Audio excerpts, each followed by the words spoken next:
ሰምታችኋል? ሰው ፊዚክስን የሚያህል መከራ እኮ ተምሮ የሚቀደድ ብር ነው የሚበላ። ከፋ 10 ሺህ ብር ከፋ 20 ሺህ 50 ሺህ አላ ብር ብሎ ነው የሚቀረው። በቃ አብሮ አይሞት አብሮ አይቀበል። ወንጌል ተምሮ ግን የዘላለም ሕይወት ነው ሰው የሚያገኝ።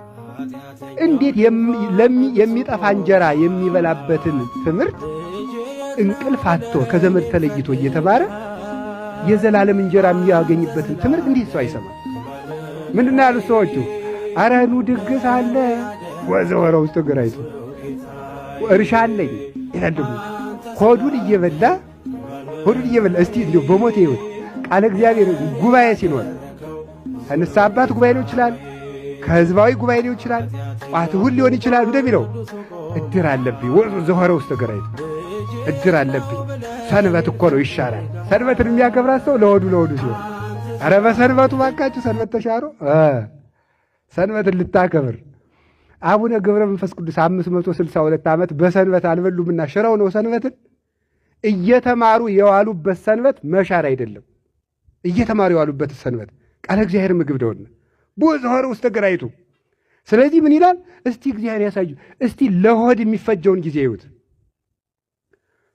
ለራት ከራት በፊት ምንድን ነው የሚባለው? ሃፒታይዘር 50 ደቂቃ። ከዛ ደግሞ ራትና ምሳ 1 ሰዓት ተኩል። ከዚያ በኋላ ደግሞ ምንድን ነው የምትሉት? ደግሞ አፍተር ሬት የሚባለው ወይም ደግሞ ምንድን ነው የሚባለው? ከምሳ በኋላ ያለው ዴዘርት በረሃ ማለት ነው አይደል? ያው በረሃ ነው አቅልጦ የሚጥል ማለት ነው። በዛ ደግሞ ያበለብ ሰው ግጥም አድርጎ ጥቅጥቅ አድርጎ በልቶ ከምሳ ከራት በፊት ሾርባ ጠጥቶ ምሳውን ግጥም አድርጎ በልቶ ደግሞ እንደገና ደግሞ እንዳል ደግሞ ዴዘርት ይልና ደግሞ ብርቱካን ከትፎ ምናምን ከትፎ ከዚያ ደግሞ ሲዋላ መጠጥ ጠላ ሊሆን ይችላል፣ ወይን ሊሆን ይችላል።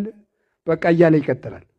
እነዚህ ሰው ደግሞ ካካካካካ ጠጡች 6 ሰዓት የተገባ 12 ሰዓት ሰው እየተንዛዛ የሚለያየው ማለት ነው።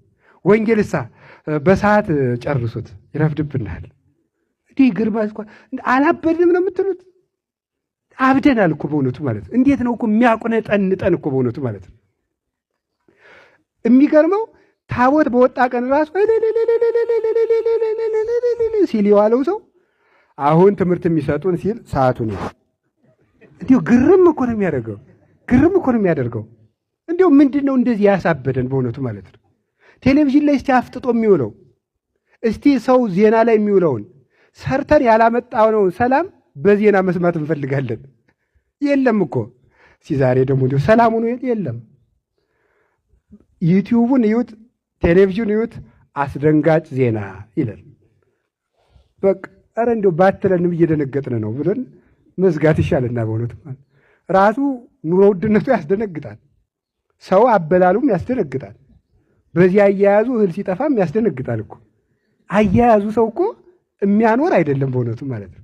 እንዲህ ብለን እየኖርን ራሱ ኑሯችን እኮ ድንጋጤ ሆኗል። አሁን ውሎ ማደሩ ለዚህ ሲሆን ፍጥጥ ብለን ጊዜያችን እንጨርሳለን።